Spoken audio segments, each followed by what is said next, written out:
This mindset is going to make you unstoppable. My name is Maria Finkelmeyer. I'm a percussionist, a composer, a founder, and professor at Berklee College of Music. Every semester, I end my Creative Entrepreneurial Mindsets course saying this: I hope you fail. Oh, that might sound really negative and hard, but I think it's so important because we're so focused on I hope you succeed, do your best, go, go, go, that we forget that failing is essential and failing is empowering. So in this video, I'm gonna give you a couple strategies. I'm gonna talk about the 3 E's, I'm gonna give you 3 specific strategies, and also talk about some personal anecdotes to show you that at any stage in your career, the failing mindset is something we need to embrace and love. Why do you tell your students, I hope you fail?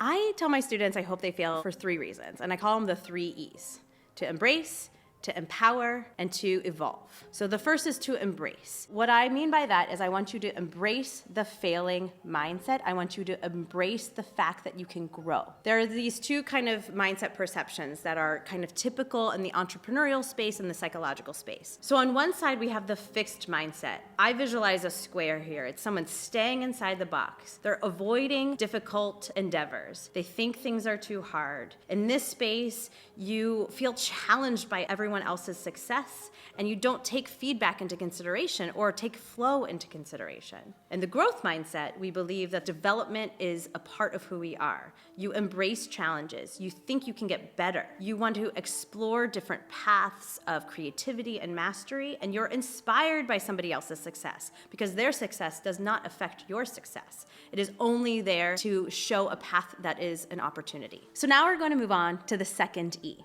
The first was to embrace, and now the second is to evolve. I want you to think about evolving with cultural, social, and economic shifts. All right, so let's break these 3 down. The first we have is cultural. What do I mean by evolve with cultural shifts? In the artistic world, cultural can be aligned with genre. It can be aligned with your socioeconomic space. It can be aligned with your family. It can be aligned with your neighborhood where you live. You have a lens of what cultural means to you, but the greater cultural lens includes a lot of genres, includes a lot of ideas, a lot of passions, likes, dislikes, identities.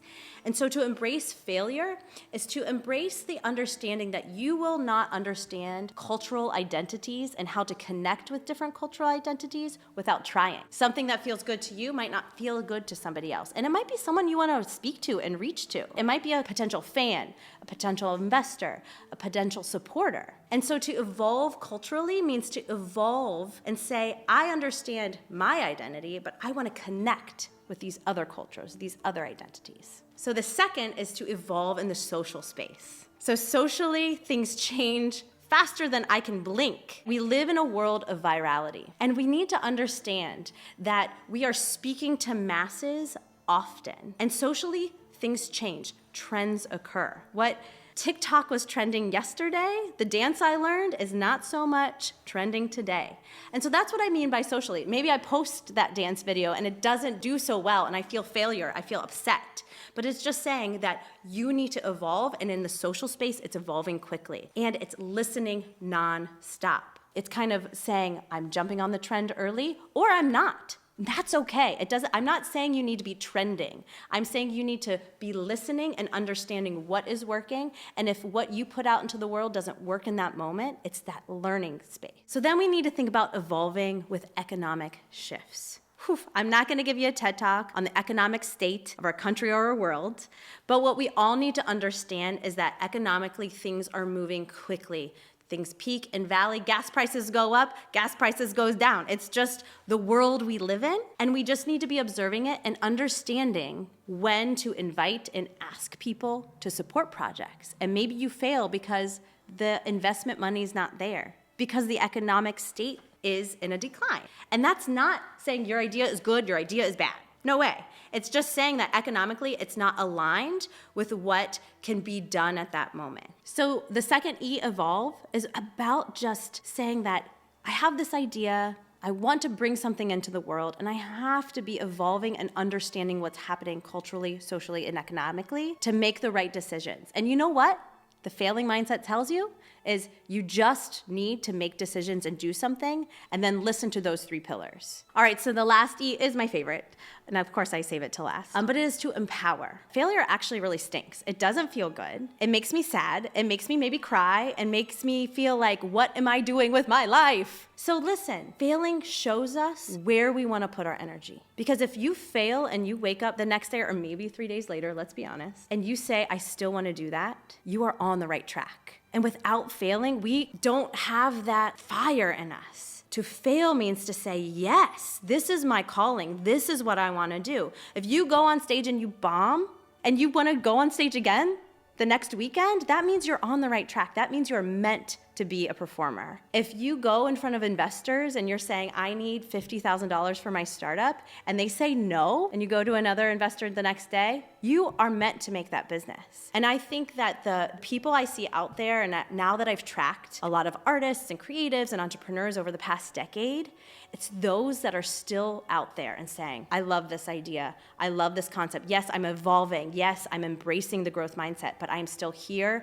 I'm empowered. And even though I have seen multiple failures, I'm still here. Those are the people I want to support. Those are the people that I want to shout and cheer for. And those are the people that are eventually going to find that perceived success. So what the 3 E's allow us to do, to evolve, to embrace, and to empower, they allow us to see failure as just a stepping stone. It is not falling down the hill. What should we do when failure happens? So failure will happen. And here's what we do. 1, you can redefine success. 2, you can accept and pivot in the moment. Or 3, you can just learn and move on. So here's what I mean by each of these. So the first strategy, to redefine success. So for me, this is looking pretty early in a project development when you see the freight train of failure coming at you. And that could look like something as, I'm putting on a show and I define success as selling out. That is success. That is period, end of story, full stop. Now, you're approaching the show and you've sold 10 tickets. All right, that doesn't feel so good. That is all of a sudden, it's a failure. You can feel your energy go down. You stop practicing. You're so bummed. But I need you to stop in that moment, right? I need you to say, okay, that was my first version of success here, was to sell out this venue. I see that this is happening. I see the freight train coming at me. I need to pivot. I need to say, no. I'm redefining success. I'm saying that success now looks like trying out a new song because there's a smaller crowd. So you feel that vulnerability, you feel that moment, you can say, I can try something new, I can experiment. Maybe you interview your audience, you get to know them better. Or you can hire a video crew and get some kick-ass documentation of the show. So now you're going and you're saying, all right, I have my show, maybe it's 15 people now are coming, it's not sold out, and I'm not bummed about it. I'm still ready to create this moment. I'm ready to produce this project because now success looks like connecting with the audience, creating documentation, or trying something new. So the next strategy looks to simply accept the failure and use that failure as a data point. So for me, this looks like very recently having been rejected from a grant opportunity, pouring hours, blood, sweat, and tears into writing about an idea, applying for funding, and getting rejected. That is textbook example of a failure. However, what I want us to think about is saying that failure is the most educational opportunity that I could put myself in. It's saying that that framing of the idea did not connect with that funding source. So maybe the idea is to do an audio-video mural for your community. Maybe you used language such as audio-visual mural, which is like very confusing. And so you say, hey, I didn't explain it correctly. I didn't connect with that reader. You give the application to your friends, to your family, to your co-founders, to your partners, and everybody says, what language do you need to use to then get that funding next time? You talk to that institution and you say, what did I do wrong? And they give you feedback. You can always get feedback. So the second strategy is to just simply accept it. It happened, but it does not take away from your value. It does not take away from your path to success. It is simply a moment to learn, have data, and do better next time. All right, so the third strategy is kind of the one that might hurt the most, but is going to give you the most empowerment in the long term. And this is simply the cut the cord strategy. There are going to be endeavors, there are going to be projects, there's going to be collaborations that you think are going to launch you into stardom, and then they don't, and it sucks. This is like the move on strategy. This is saying, I'm actually gonna totally shift. And this has happened to me. I've founded companies with people that I don't actually jive with. And I sat there for maybe 2 years too long because I was so afraid of failure. I was so afraid to cut the cord. And what I want to tell you, as seeing that experience in hindsight, is I wish I would have failed faster. I wish I would have cut the cord and said, all right, that path is not for me. I'm understanding and empowering my value even deeper because I don't want to work with those people and I want that business to be done in my life. This one, I think, happens a little farther down the road for people, but it is a very, very powerful strategy to say, no, that is not for me. So we have the 3 E's, we have some strategies. Those can feel abstract.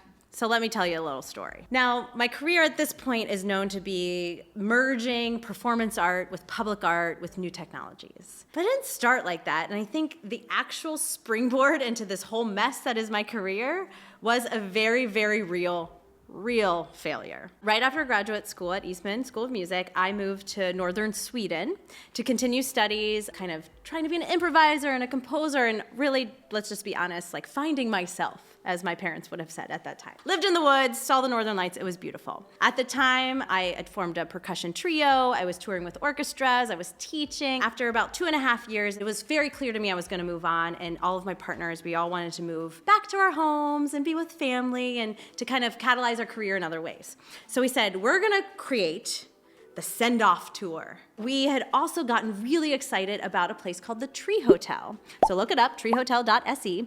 Beautiful, these like magnificent, architecturally awe-inspiring tree houses in the woods of Sweden, literally in the middle of nowhere. And we were like, that is so inspiring. And I've always loved the like music and idea. So we pitched to the owners, we said, can we create music for all of your tree houses and create this concert at the location? And we got the green light, I fundraised, we got gear, we got insurance, we moved, we created a whole tour about this idea of sounds from the treetops. And you can imagine when you're pouring your passion into something, you just want it to be successful. And success looked to us like hundreds of people coming. And so this is the freight train example where like 2 weeks before the show, we are in the rehearsal room, we are like pounding the music, we're trying to get it right, and I see no advertisement for the show at all. And a part of our contract was like the venue was going to advertise, and we're like, oh my gosh, no one knows. We're also all international, so there's also that leap of like connecting with the community. And so we were saying, okay, what do we do? No one's gonna come to this show. Clear, it's in the middle of the woods, no one's coming.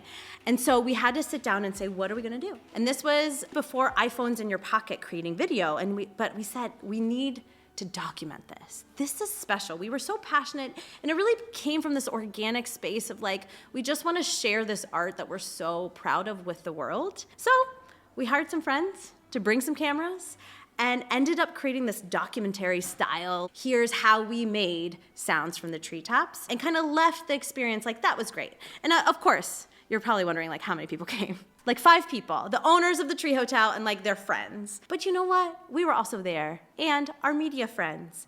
And it became this like very special niche and almost camp-like experience. So fast forward, I have these video assets and I moved to Boston. Big city, small fish. I don't know anybody. And what had happened was those videos did not go viral. Those videos don't have tens of hundreds of thousands of views, but those videos became this like proof that Maria can make weird art.